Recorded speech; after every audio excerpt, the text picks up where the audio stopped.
नमस्कार बच्चों, कैसे हैं आप सभी। स्वागत है आपके अपने YouTube चैनल SVD में, साइंस विद विपिन में। बच्चों, इसके पहले मैंने एक क्लास रिकॉर्ड करी थी आप सभी के लिए, बट उसमें थोड़ा सा इशू आ गया था कि मेरी वॉइस मेरे को पता ही नहीं चला रिकॉर्ड नहीं हो रही है।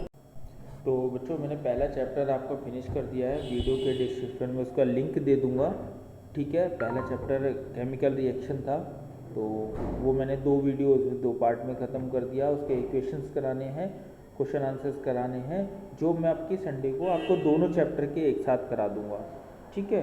तो आइए आपको ले चलते हैं अम्ल की तरफ, एसिड और बेस, जो आपका नेक्स्ट चैप्टर है, एसिड बेस और सॉल्ट, ठीक है। सिंपल सी लैंग्वेज है। अम्ल जानते होंगे आप क्या होता है। अम्ल एक तरह से खट्टा होता है स्वाद स्वाद में, और एच पॉजिटिव देते हैं, भर भर के एच पॉजिटिव देते हैं। हाइड्रोजन आयन जब किसी के साथ रिएक्ट करते हैं तो हाइड्रोजन आयन पॉजिटिव देते हैं। ये सबसे बड़ी पहचान होती है इनकी, ठीक है, पहली चीज़।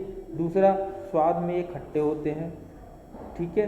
तीसरा, एक पीएच स्केल होता है, रेक्टर होता है, जिस पे 7 उदासीन होता है और 14 की तरफ बेस होता है और 1 से स्टार्ट होता है। जब इस पीएच वैल्यू पे हम किसी भी चीज़ को परखते हैं कि वो अम्ल है, बेस है या लवण है, तो वो जितना ही एक की तरफ भागेगा, उसकी पीएच वैल्यू 7 से 1 की तरफ जितनी जाएगी, उतना ही वो उतना स्ट्रॉन्ग एसिड होगा, ठीक है। अब इसमें कुछ वैज्ञानिक्स हैं जिन्होंने अपने अपने मत दिए हैं, अपने अपने विचार दिए हैं। तो आइए हम जानते हैं। पहले वैज्ञानिक हमारे हैं रॉबर्ट बायल का सिद्धांत। रॉबर्ट बायल ये एक आयरलैंड के वैज्ञानिक थे, आयरलैंड के रहने वाले थे। तो इन्होंने अपना सिद्धांत दिया था कि इसका स्वाद खट्टा होता है, जैसा मैंने अभी बताया कि इसका स्वाद खट्टा होता है। और लिटमस पेपर, आप प्रयोगशाला में जाएंगे तो आपने लिटमस पेपर देखा होगा, या नहीं गए होंगे तो आप जरूर जाएंगे। लिटमस पेपर एक पतला सा पेपर होता है। उस पेपर पे जब हम एसिड डालते हैं, अम्ल डालते हैं, तो क्या करता है वो, उसका कलर चेंज कर देता है, वो नीले लिटमस को लाल कर देता है। तो ये सबसे बड़ा इसका एग्जाम्पल है, ये सबसे बड़ी पहचान है इसकी एसिड की, कि वो नीले लिटमस को लाल कर देता है, ठीक है। नीचे आते हैं। फिर एक हमारे वैज्ञानिक थे एच डेवी की परिभाषा। एच डेवी जी ने क्या किया था, अम्ल वह पदार्थ है जिसमें विस्थापन योग्य हाइड्रोजन परमाणु रहते हैं। मतलब जैसा अभी मैंने ऊपर बताया आपको, हाइड्रोजन आयन देते हैं, ठीक है। तो यही चीज़ उन्होंने अपने शब्दों में कही कि विस्थापन योग्य हाइड्रोजन परमाणु रहते हैं, जो, और इनको जब किसी धातु से विस्थापित किया जाता है, जिंक के साथ HCl का रिएक्शन कराया जाए, तो ये जिंक क्लोराइड प्रोवाइड करते हैं और हाइड्रोजन आयन रिलीज करते हैं, ठीक है। ये इन्होंने क्या बनाया, लवण बना दिया। जिंक क्लोराइड इन्होंने लवण बना दिया और हाइड्रोजन आयन रिलीज कर दिए, तो क्या हो गए, एक स्ट्रॉन्ग एसिड। जितना ही ज़्यादा अम्ल रिलीज करेंगे, वो हाइड्रोजन आयन रिलीज करेंगे, उतना ही स्ट्रॉन्ग अम्ल होगा, ठीक है। तो इसने लवण का निर्माण किया और हाइड्रोजन आयन भी रिलीज किया, तो ये क्या हो गया, एक अम्ल हो गया। तो आपके पास अम्ल की परिभाषा के लिए 3 चीज़ें हो गई। क्या क्या हो गई, इसका स्वाद एक तो खट्टा होता है,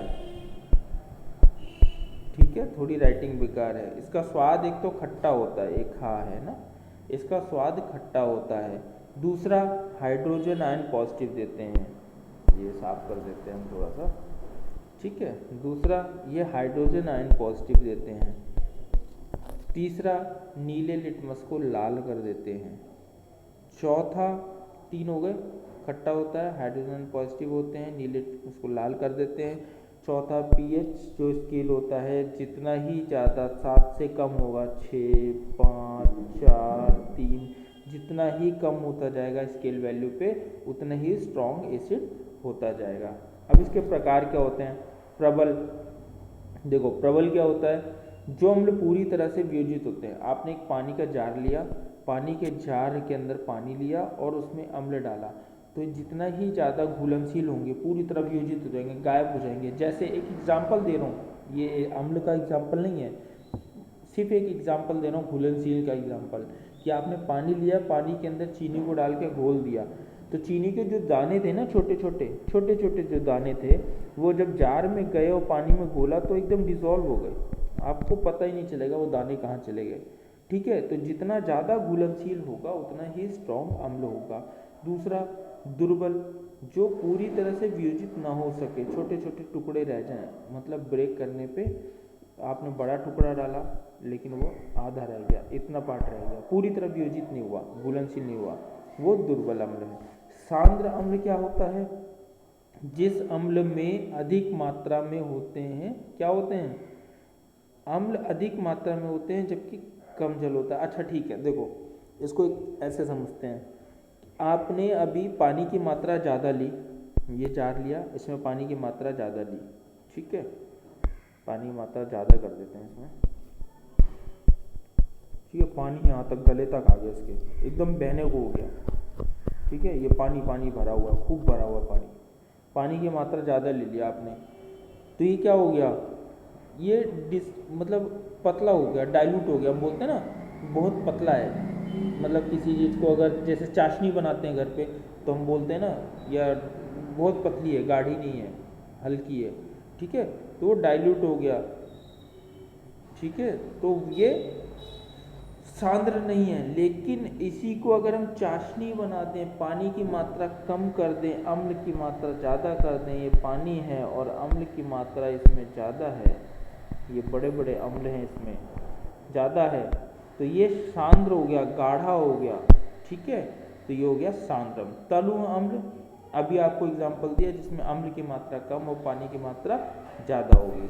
अब आते हैं यूजेज पे, इसके उपयोग पे। एक्चुअली इसकी एक क्लास मैंने आपको बताया ना, रिकॉर्ड कर चुका था मैं बच्चों, लेकिन उसमें वॉइस का इशू था, इस वजह से मेरे को ये दोबारा क्लास रिकॉर्ड करनी पड़ रही है, तो मैं इसलिए थोड़ा सा जल्दी खींच रहा हूँ कि 10 मिनट में क्लास कवर हो जाए। उसका वीडियो डाल दूंगा डिस्क्रिप्शन में, लिंक में, आप देख लीजिएगा, लेकिन उसमें वॉइस नहीं है, ठीक है, तो वॉइस के लिए आप यहाँ पे इस वीडियो को जरूर देखिएगा, ठीक है। इसका उपयोग क्या होता है? सबसे पहला उपयोग होता है सल्फ्यूरिक एसिड, ठीक है, H2SO4। सल्फ्यूरिक एसिड का नाम सुना होगा आपने, एसिड होता है, इसके साथ ही एसिड लगा हुआ है, हम बोलते हैं सल्फ्यूरिक अम्ल, सल्फ्यूरिक एसिड, इसे ही बोलते हैं ना H2SO4 को। ये सूत्र बहुत ही रटा हुआ है सबको।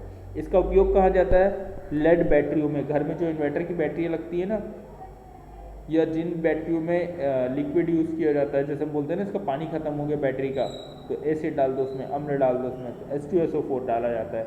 पेट्रोलियम उद्योग में, पेट्रोलियम उद्योग हो गया, प्लास्टिक उद्योग हो गया, कृत्रिम रेशे बनाए जाते हैं, जो धागे बनते हैं, उसमें इसका यूज किया जाता है। उर्वरक, जैसे हमारी खाद वगैरह जो खेतों में यूज़ होती है, उसका यूज़ करने में किया जाता है। नाइट्रिक अम्ल,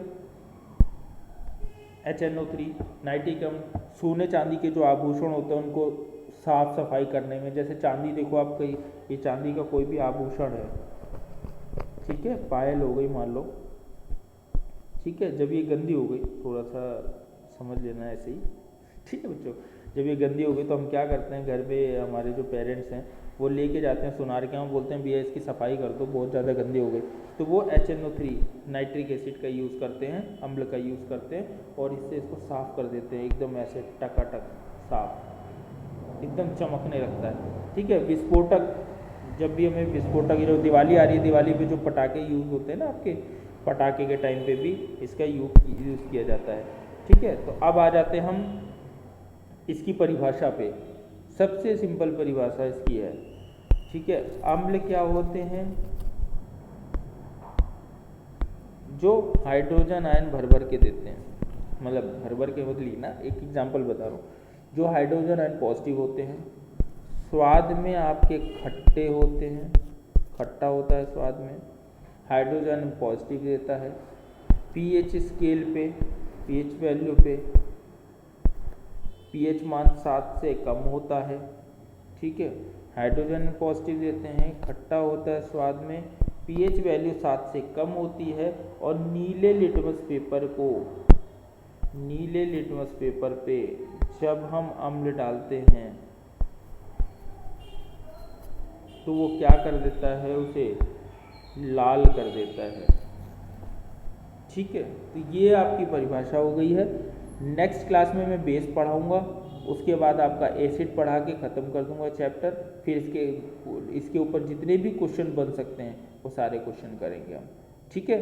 तो ये इसकी परिभाषा हो गई। हाइड्रोजन एन पॉजिटिव होते हैं, खट्टे होते हैं, पीएच वैल्यू 7 से कम होती है, नीले लिटमस को लाल कर देते हैं, ठीक है बच्चों। तो ये क्लास वो वीडियो जरूर डाल दूंगा जिसमें वॉइस नहीं है, वो आप देख सकते हो, देखना हो तो।